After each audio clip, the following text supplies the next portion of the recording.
What's going on, ladies and gentlemen? It's your guy Larry from the No Regret Show.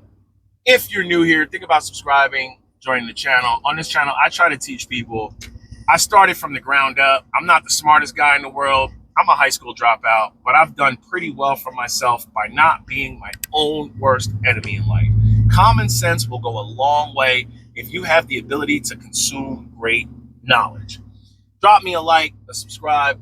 Let's get on with the show.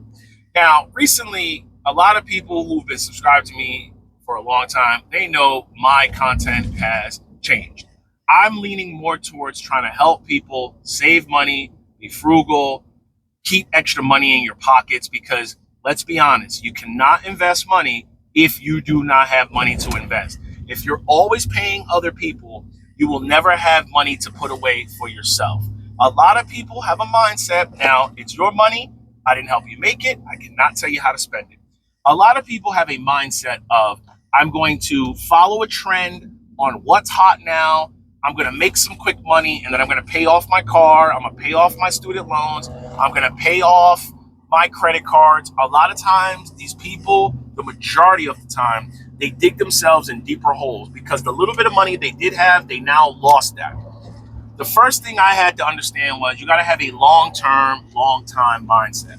Investing is very different than day trading. Investing is you start a budget. The first thing you need to do is start a budget. That's what I had to do. The more money I free up paying other people, the more money I can start investing in my future.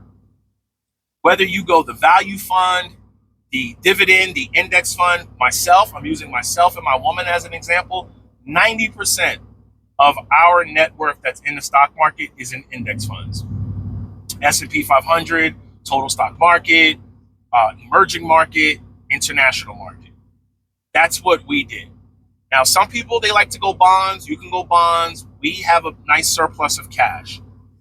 The other 10% of our money that we used to pay for car payments and subscriptions and all the horrible financial decisions that we used to make, we freed up that money, and now we started a dividend portfolio to have some income to subsidize, our living expenses in the future. You can do what you want. It's your money. You do whatever you want.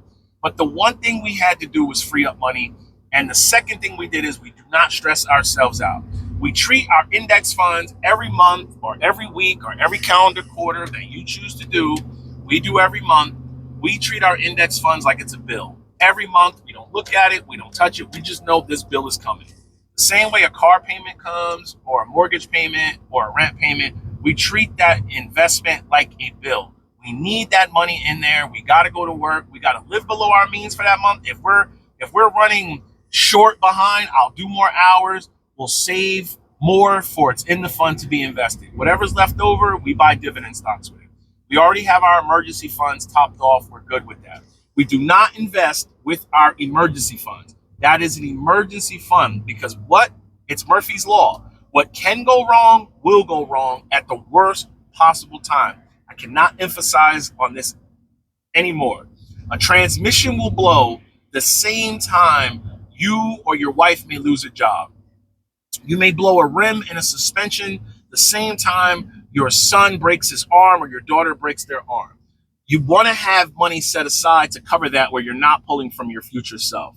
A lot of people fail at investing because they do not stick to a plan. The same way a lot of people fail when it comes to diets. They don't stick to it. They want short-term results. They want quick results. They want to eat salads for 3 days and want to drop 20 pounds. The thing is, how long did it take you to gain that 20 pounds? It's going to take you just as long or even longer to lose that 20 pounds. So when it comes to investing, I don't hop on trends. I do not hop on what's popular at the moment. There's always going to be a new stock, or as they say, a new play, a new get in, get up, a get out. It's going to make you rich. It's printing tendies. It's making millionaires. A lot of times these people are buying at the absolute top. And even if they manage to buy some of these shares at the bottom, they will hold on forever, and then the stock will eventually go back to its intrinsic value, and they are what they're called bag holders. Investors are never bag holders. because we're buying the overall market, we're buying great companies, and we're holding on. I like to say you hold until you're old. People like to say, well, Larry, how long are you going to hold on to your stocks? I'm going to hold on to my stocks until I need the money. We're not buying another house, so I don't got to worry about that. We don't have any children. I'm not putting any kids through college. I got money set up for my niece to go to college. That's already taken care of.